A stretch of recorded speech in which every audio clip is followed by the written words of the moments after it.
नमस्कार, आप देख रहे हैं न्यूज़ 24। मैं हूं आप सभी के साथ विपनेश माथुर और आज 10 बजे के बुलेटिन की शुरुआत कर रहे हैं सियासत से जुड़ी बड़ी खबरों के साथ। जी हां, पिछले कुछ दिनों से देश भर में सियासत अपने उफान पर है, चरम पर है। पश्चिम बंगाल में हार के बाद से ही बीजेपी के लिए मुश्किलें कम होने का नाम नहीं ले रही हैं, लगातार बढ़ती जा रही हैं, मात्र एक राज्य से नहीं, हर राज्य से। सोमवार को जब बीजेपी विधायकों का दल राज्यपाल से मिलने गया तो उनके साथ 77 में से सिर्फ और सिर्फ 51 विधायक ही मौजूद थे और उधर बीएसपी से निकाले गए 9 विधायकों ने अखिलेश यादव से मुलाकात की है। यह खबर उत्तर प्रदेश से है। ये जल्द पार्टी में शामिल हो सकते हैं, यह जानकारी मिल रही है और इन विधायकों को मायावती ने बीएसपी से निकाल दिया है, बाहर का रास्ता दिखा दिया है। अब तीसरा राज्य जहां पर सियासी भूचाल आया हुआ है वो राज्य है बिहार। बिहार एलजेपी में चाचा भतीजे ने एक दूसरे के खिलाफ मोर्चा खोल दिया है। चिराग पासवान आज पार्टी में फूट पर प्रेस कॉन्फ्रेंस करने वाले हैं। उन्होंने 5 बागी सांसदों को निलंबित कर दिया है। लोक जनशक्ति पार्टी में टूट को जेडीयू का मास्टर प्लान बताया जा रहा है। अब इस ऑपरेशन की सफलता के बाद जेडीयू कांग्रेस में सेंध लगाने की कोशिश शुरू हो चुकी है और कांग्रेस, अब बारी आती है पंजाब की। कांग्रेस की पंजाब इकाई में चल रही गुटबाजी पर आलाकमान के पैनल ने अपनी रिपोर्ट सौंप दी है, सबमिट कर दी है। यह आज तस्वीरें जरा गौर से देखिएगा। और इसके बाद राज्य कांग्रेस कमेटी के नए अध्यक्ष की तलाश भी शुरू हो गई है। और उधर खबर राजस्थान से आ रही है कि राजस्थान में बीएसपी से कांग्रेस में शामिल हुए सभी 6 विधायक नाराज हो गए हैं। उन्हें गहलोत का समर्थन करने पर कुछ नहीं मिला, ऐसा उन्होंने महसूस किया और इसीलिए नाराजगी का दौर लंबा हो चला है। और अब खबर जो है वो मध्य प्रदेश से है। मध्य प्रदेश में भी सियासी हलचल तेज है। आज सीएम शिवराज सिंह चौहान प्रधानमंत्री नरेंद्र मोदी से मिलने वाले हैं। ज्योतिरादित्य सिंधिया को केंद्र में शामिल करने पर विचार हो सकता है। यह बड़ी खबर है। 8 तस्वीरें आपकी टीवी स्क्रीन पर देश भर में सियासी भूचाल से जुड़ी हुई और यह लगातार घटनाक्रम चल ही रहा है। आज इन्हीं तमाम घटनाक्रम पर हम बात करने वाले हैं और हमारे साथ एक खास पैनल इस वक्त मौजूद है। आरपी सिंह जी जुड़ गए हैं, बीजेपी स्पोक्स पर्सन, स्वागत है आपका। सुरेंद्र सिंह राजपूत जी जुड़ गए हैं, कांग्रेस स्पोक्स पर्सन। सुरेंद्र जी, आपका भी बहुत बहुत स्वागत है। मनोज सिंह जी समाजवादी पार्टी से हमारे साथ मौजूद हैं, शुभांकर भट्टाचार्य जी टीएमसी से और अभिषेक झा जेडीयू से इस वक्त हमारे साथ मौजूद हैं। साथ ही राजीव रंजन डिप्टी एडिटर हमारे साथ जुड़ गए हैं। आप सभी का इस खास चर्चा में बहुत बहुत स्वागत है और मैं आप सभी के पास आऊंगी, राजनीतिक चर्चा की शुरुआत भी करेंगे, लेकिन मुझे सबसे पहले डिप्टी एडिटर राजीव रंजन के पास जाना होगा। राजीव, आपके पास जाते हुए शुरुआत मैं कर रही हूं बंगाल से। बंगाल में जब से बीजेपी हारी है तब से वहां पर बीजेपी के लिए मुश्किलें बढ़ती जा रही हैं। अब ये बहुत चौंकाने वाली बात है कि राज्यपाल से मिले विधायक, लेकिन 77 में से मात्र 51 विधायक पहुंचे। ये क्या इंडिकेट करता है?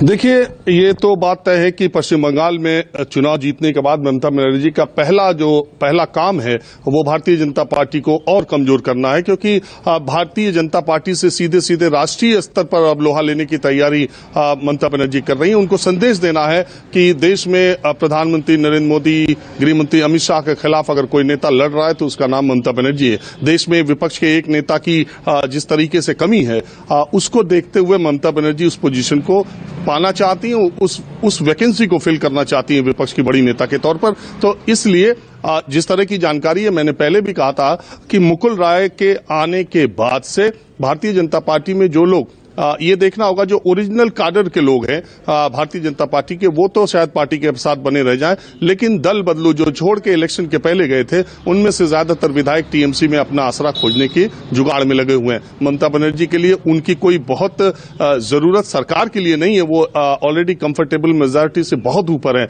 लेकिन बीजेपी को कमजोर करने के लिए वो इसमें लगी हुई है। और न्यूज 24 को मिली जानकारी के मुताबिक 2 जुलाई को पश्चिम बंगाल का विधानसभा का सत्र शुरू होगा पहला, और उससे पहले ही ममता बनर्जी की, टीएमसी की, मुकुल राय की विधायकों से बात हो रही है और ऐसा माना जा रहा है कि बीजेपी के विधायकों में फूट तय है और 2 जुलाई के पहले ममता बनर्जी उस खेमे से कुछ विधायकों। अब बात यह है कि दल विदल विरोधी कानून के तहत अगर इतने कम संख्या में जो विधायक आते हैं तो उनकी सदस्यता चली जाएगी, इसमें कोई दो राय नहीं। अब दूसरी बात ये भी है कि वो विधायक जो जीत करके टीएमसी से गए वो किस तरीके से आते हैं, ये सब मॉडलिटीज अभी तय हो जाएंगी। लेकिन ये जरूर है कि कोरोना की दूसरी लहर खत्म होने के बाद देश में अब सियासी लहर, सियासी उठापटक चल रही है और देश का कोई भी राज्य, कोई भी कोना ऐसा नहीं है प्रचार के दौरान टीएमसी को कमजोर करने की कोशिश थी और अब बीजेपी को कमजोर करने की कोशिश की जा रही है। तो क्या दीदी बीजेपी के ही प्लान पर हैं?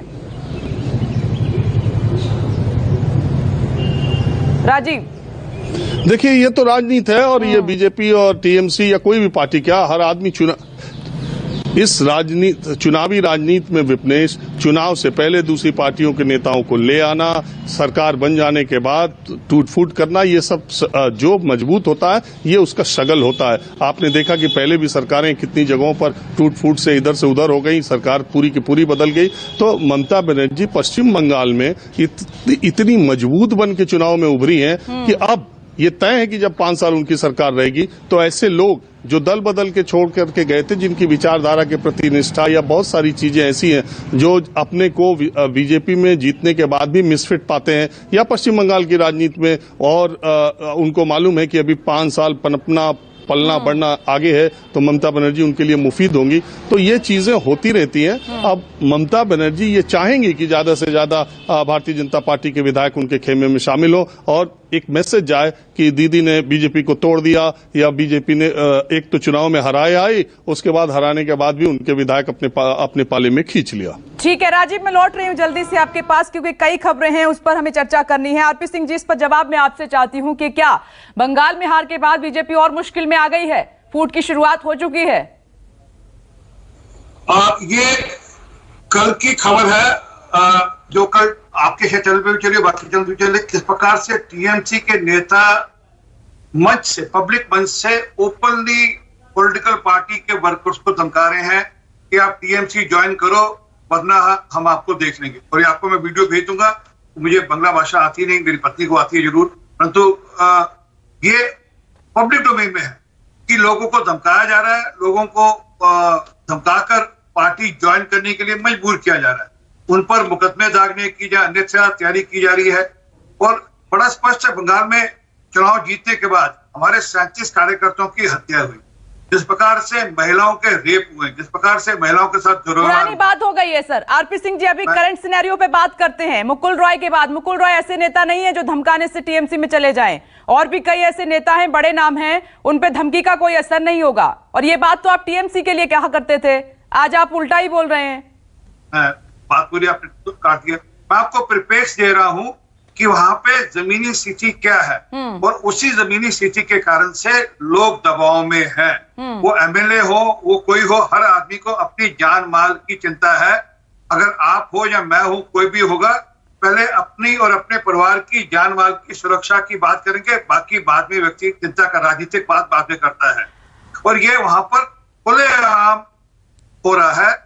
और मैं आपको वीडियो भेज दूंगा, आप देख लीजिएगा। सुरेंद्र जी, आपसे पहले मैं शुभांकर जी से जवाब लूंगी, उन्हीं से बनता है अभी। लेकिन RP Singh ji, same to same वैसा नहीं हो रहा है।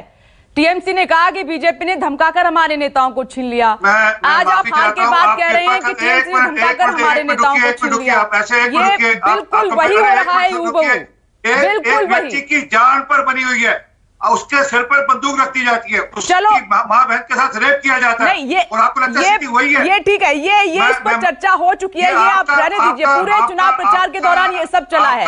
आपने टीएमसी पर आरोप लगाया, टीएमसी ने सेम यही आरोप लगाए। लेकिन आप देखिए ना, 77 में से 51 विधायक जाते हैं। मुकुल रॉय तो पहले ही जा चुके हैं। मैं इस पर बात करना चाह रही हूँ। एक मिनट, आरपी सिंह जी, आपने मेरे सवाल का जवाब नहीं दिया, बाकी आपने सारी बातें बोल दी। शुभांकर जी, क्या आप बंदूक दिखाकर नेताओं को वापस पार्टी में ले रहे हैं क्या, बंदूक की नोक पर? वहां पर अच्छा, कहां से कोई बहन सुप्रीम कोर्ट गई है कि हमारे राज्य से गई है, बंगाल से गई है? क्या परिस्थिति बताई? आरपी सिंह जी, जो आप बात कह रहे हैं वो किसी नेता ने ऐसी नहीं बोली है कि बंदूक के दम पर हमें शामिल कराया जा रहा है। एक मिनट, ये बात आज नहीं है। एक मिनट सर, एक मिनट रुक जाइए। शुभांकर जी से जवाब ले लेती हूँ। शुभांकर जी बोलिए, क्या टीएमसी ऐसा कर रही है, दीदी ऐसा कर रही है, बंदूक की नोक पर लेंगे आप नेताओं को वापस? देखिए मैडम, जहां पे आप देख रहे हैं कि आपके खुद के चैनल पे आपको खुद को बोलने का अधिकार नहीं मिल पा रहा है, कंटिन्यूअसली जो है आप ही को जो है काट दिया जा रहा है, तो इस देश में कहां एक आम जनता, कहां एक छोटी पार्टी, किसको टिकने देंगे साहब? ये बीजेपी बहुत पावरफुल पार्टी है, उसको धमकाना, उनके लोगों को धमकाना आसान बात है। आप क्या बात कर रहे हैं? और एक बात मैं आपको बताऊं, ये जो जिसको कहते हैं ना स्क्रिप्ट सजा के शायद सारे प्रवक्ताओं को दे दिया जाता है, और सबसे पहला जो पेपर जो जाता है वो जगदीप धनखड़ जी के पास जाता है, क्यों सारे के सारे सब एक ही लैंग्वेज बोलते हैं, एक स्क्रिप्ट, एक लैंग्वेज, और सब नेता एक भाषा बोल रहे हैं। तो ये पूरा जो है, अब ये पूरे देश में ये कम से कम पूरे उसमें एक्सपोज हो चुके हैं। और यही प्रॉब्लम है, जानते हैं, इन्होंने जितने नैरेटिव्स, जो तरीके अपनाए, वो सब जनता ने नकार दिया। और गलत क्या पड़ रहा है पता है? क्यों नेता इधर से भाग के उधर जा रहे हैं? किसी को यहां पे धमकाने की जरूरत नहीं है। हुआ ये है कि जब आप नेताओं को अपने पास लेते हैं, उनको आपने ऐसे ऐसे भरोसे दिए, भाई आपने नहीं, एक नया पार्टी वहां पे, भाई बंगाल में तो आप थे नहीं, वहां आने के लिए आपने हर एक पार्टी से तोड़फोड़ करने की, सबसे ज्यादा आपने कहा भाई टीएमसी से हम तोड़ेंगे। कहां बताइए, आपने किससे सुना था ये बात कि 40 से ज्यादा नेता हमसे टच में बने हुए हैं? याद आ रहा है? चुनाव से पहले ये भाषा किसने बोली थी? ये भाषा हमारे देश के प्रधानमंत्री ने बोली थी, और ये उस समय से तोड़फोड़ जारी है। आज जो है, क्योंकि इनके घर से कोई 4 लोग हमारे यहाँ पे आते हैं तो इनको तकलीफ होने लग जाती है। तो साहब मैं तो इतना कहता हूं, हमने तो अपने नेता आपके लॉन्ड्री में भेजे थे साफ होने, अब वो साफ सुथरे होके जब वापस आ रहे तो आपको क्यों कष्ट हो रहा है जनाब? तोड़फोड़ की राजनीति की बात करते, तोड़फोड़ तो आप करके ले गए थे। आपने एक नेता को ऐसे ऐसे भरोसे दिए कि आज के दिन में तैयार कर ली है, लिस्ट तैयार कर ली है, जो दीदी के खिलाफ गए हैं उनको नहीं लेंगे, और जो बीजेपी में गए हैं चुप रहे, दीदी को कुछ नहीं कहा, उनको वापस लिया जाएगा। शुभंकर जी, ये साफ सुथरे वाली बात छोड़ दीजिए। देखिए एक बात मैं बताऊं, पार्टी किसको लेती है किसको नहीं लेती है, ये तो पार्टी का अपना विषय है, ये तो हाईकमान देखेगा, तय करेगा कि किसको लिया जाता है। रही बात जिसने दीदी के बारे में कहा, देखिए जो भी नेता दूसरे पार्टी में जाता है वो कुछ ना कुछ दूसरे पार्टी के, अगले पार्टी के बारे में बोल के जाएगा। ये हर एक नेता ने किया है। तो आपने भी लिस्ट तैयार कर ली है कि आज आरपी सिंह जी कल यहाँ पे सपा के हिसाब से बैठेंगे, ये टीएमसी के हिसाब से इनकी भाषा बदली दिखाई देगी। आपने लिस्ट तैयार कर ली है कि किस किस को लेना है, किस किस को नहीं लेना है? लिस्ट हमको तैयार करने की जरूरत ही नहीं है मैडम। आरपी सिंह जी कुछ रिएक्शन देना चाहेंगे? लिस्ट को तैयार करने की जरूरत ही नहीं है, क्योंकि जब इनके खुद के विधायक जो इनके साथ में खड़े हो रहे हैं, आज वो समझ रहे हैं सबसे बड़ी विपदा इनके ऊपर ये है कि इनके बीजेपी में नेता कुछ वो नहीं मिला, बंगाल के नेता है, कुछ नहीं मिला, ऊपर से पार्टी हार गई, तो अब जाना ही बेहतर है वापस। ये वो बंगाल के नेता है, और कहीं ना कहीं उनको दुख हो रहा है कि बंगाल बदनाम हो रहा है, सबसे ज्यादा बंगाल को बदनाम किया जा रहा है। आरपी सिंह जी, गांव के गांव खाली करा दिए गए, जिन्होंने भाजपा को वोट दिया, और उनको भगा दिया गया, उनको असम में शरण लेनी पड़ी है। ये तो सच है, आपके टीवी चैनल्स पे, अलग अलग चैनल्स पे चला है। तो वहां पर एक किस्म की गुंडागर्दी की, धमकाई की, बदमाशी की, लूटमार की, रेप की, हत्याओं की आरपी सिंह जी जितना ये सब बात बोलेंगे ना, आप ही के खिलाफ जाएगा, क्योंकि आप बंगाल को कंटिन्यूस बदनाम करते आ रहे हैं। एक बात मैं बता दूं आरपी सिंह जी, आप बंगाल को बदनाम करते आ रहे हो, यही बात आपके खिलाफ जा रही है। ये बात मैं आपको बता दूं, अगर नेता आपसे परेशान है, वो इस बात से परेशान है क्योंकि आप उसके प्रदेश को बदनाम कर रहे हैं। जिस प्रदेश से वो चुनाव लड़े हैं, जिस प्रदेश की जनता से वो लोग विश्वास कर पाए हैं, आप उसी प्रदेश को बदनाम कर रहे हैं। आप समझे नहीं?